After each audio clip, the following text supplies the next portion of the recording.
what's happening? I have no idea. Question. Question. So Olivia and I are in college. So Hi, what Olivia. did you do in college to get where you are now? Yeah. What did I do? What? Like, what was your major? What set you up for Success? Mhm. You know what? I'll say this. Communications was my major. Thank you.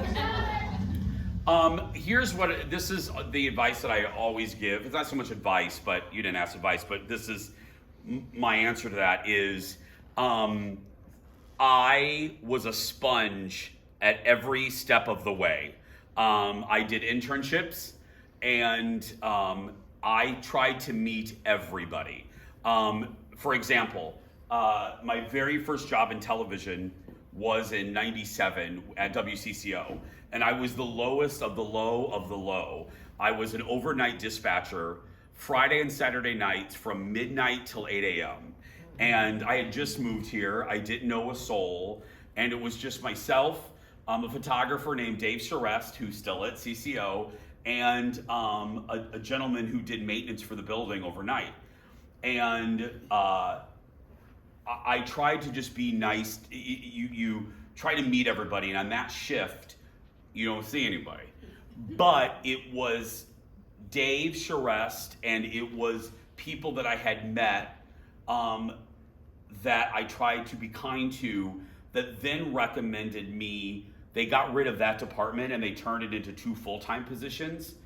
And I got recommended by the photographer. Like, there's this kid that he knows everything about entertainment, and he's not, he's nice, and so I got recommended, so I was able to apply for the full-time position, and so that set me up for that. Then I befriended Amelia Santinello. She was, at the time newer, but she was the new, young, fabulous anchor, big anchor for the 6 and 10 o'clock news. And I never thought, and the kindness was two-sided, because here I am, I'm 22, I'm in what they call the dispatch shack, so I'm in a room about the size of a coffin, listening to police scanners to make sure there's no breaking news. And Amelia comes off the set, and she comes up to me, she goes, "Hey," she pops her head in, and she didn't have to talk to me. I mean, I was nothing. I mean, she's up here, and I was down there, and that started what is it now, 27-year friendship? She's like my big sister, and it was Amelia who then recommended me for a job here at Channel 9. They were hiring for an entertainment producer for Robin Robinson's segment called The Buzz. Amelia knew Robin, Amelia called Robin, Robin called me, I got the job, and it kind of goes. An example not including me, as far as me getting the job, my former assistant, and then he was the social media director. He helped before we had a real social media director like Addie. He helped us. He was an intern named Q, Quinn. He worked here at the show for I think 2 summers. He is now. I didn't get him the job, but I recommended him to my radio station. So he's now the social media director for my radio station. My point in that is, everyone that I just listed, me excluded, everybody that I just listed. Everyone, Q met everybody. Amelia did the same thing when she was younger. I just took every opportunity that I could get, even if if the pay sucked. And I know that's not on trend right now. I know everyone wants to be valued. I felt valued, but I just, it was a different era. But Jeff knows the story well. You heard me nerd out a little bit at the beginning. I was and I really mean this, because when I was a kid, all my favorite shows were on CBS. I remember the first day that I got a paycheck, because CCO was owned by CBS. I got a check for $150. Wasn't great pay, but I got my first paycheck from CBS, and it had the CBS eye on it. You would have thought that I won an Academy Award. I ran out, if people that don't know, CCO's downtown Minneapolis. I lived in Loring Park, so down the road, I always walked toward. I ran out of that building the day I got the check, and there was a phone booth, an ugly, from Nicollet Mall's old remodel. There was an ugly phone booth, and I called a friend from back home, and I'm like, "I got my first check.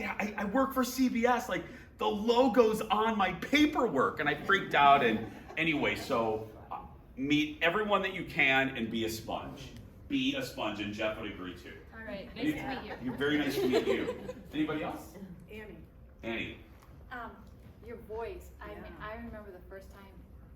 Sorry, voices are everything to me. I remember the first time I heard your voice, and every time I'm channel surfing, I hear your voice, and we have to stop. My husband's always like, "Oh God." That's the reaction of many husbands. Yeah. I always joke that I would get a T-shirt one day that says, "Your husbands tolerate me, but your mom loves me," and because I get that, my mom loves you. Yeah. So I asked him to describe you to me. So how would you describe yourself to me? I don't know. I'm 6'2", like average build. I have broad shoulders. I have my grandpa's build. I have dark hair. I have round glasses. I kind of have a round face. Green, light, darker eyes. I'm real tall. I'm taller than people think that I am when they come in here. I'm like 6'2", 6'3". Well, I can tell that because of where your voice is coming from. Yeah. So, but yeah, broad shoulders, and I have big hands and big feet. I have Can I feel your hands? Of course you can. I think I just lotioned them a little bit ago. Now I want to make sure I did, but Yeah, salt and pepper. a little bit. Salt and pepper beard. Oh yeah, I have a beard. That's newer. I have a beard, a little salt and pepper. I am 48. Yeah, short hair, very short hair. It's like Fisher Price hair. But yeah. What size shoe do you wear? I wear 13s. Yeah, they're like little boats. But I'm so glad that you're here. I'm glad that my voice does that. When I go to Target or a grocery store, it's like I try to talk because Colin always has to. Colin goes, okay, because I naturally talk louder. So sometimes my friends have to tell me, okay, take it down 2 levels. Just take it down 2 levels, including Jeff. Yes. I just gotta tell you that I could watch your show. And You've been here before, haven't you? I haven't, but you've Oh. seen me in my kitchen. Okay, yeah, you're very familiar with that. Okay. What were you doing in her kitchen? I don't know, but in a very non-creepy way, yeah. It's not white. No, I'm sorry to interrupt, but you just look familiar, but go ahead.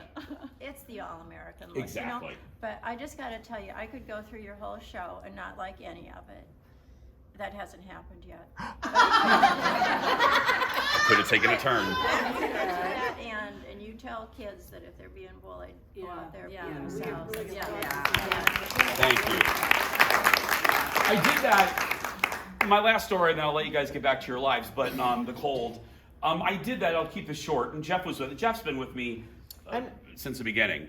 I did that. I don't want to make this maudlin and sad, but I did that. Well, I was bullied horribly. But I started doing that. Jeff and I did a show called The Buzz. I was a co-anchor of The Buzz with Keith Marler and Alex. And a young man named Justin Auberg in Anoka had taken his life because he was bullied because he was assumed to be gay.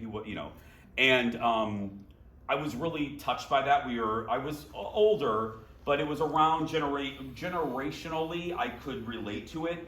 It was really not the first time. I had Matthew Shepard, I lived through Matthew Shepard, but it struck me, and I think it was local, and I know what it was. There was a level of detail in his story. I remember somebody telling that they shoved him into lockers, or something with a locker that stuck with me because my first day of high school, I had the football guys dropped books on me. Mine was a multi-level high school, and I had a group of guys wait until I was at the bottom, and they dropped all of their books on me on my first day of high school.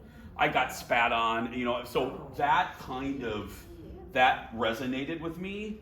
So that day, Charles Schultz has the quote, and at the end of the show that day, we were going to talk about it, and I looked at Keith and Alex, and I said, guys, would you mind if I have a few extra minutes? I don't know what I'm going to say. And I kind of talked about my experience, and then that quote came out. So I thought, these are goofy jobs. These are silly. This is silly.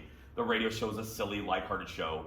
But I thought if I could turn it into something valuable, at the end of the show, and over the years, I've gotten comments like that. I've had young people reach out. I've had moms and I've had, I think one of the one of the ones that touched me, Aaron, I think you'll remember this. I had a gentleman here.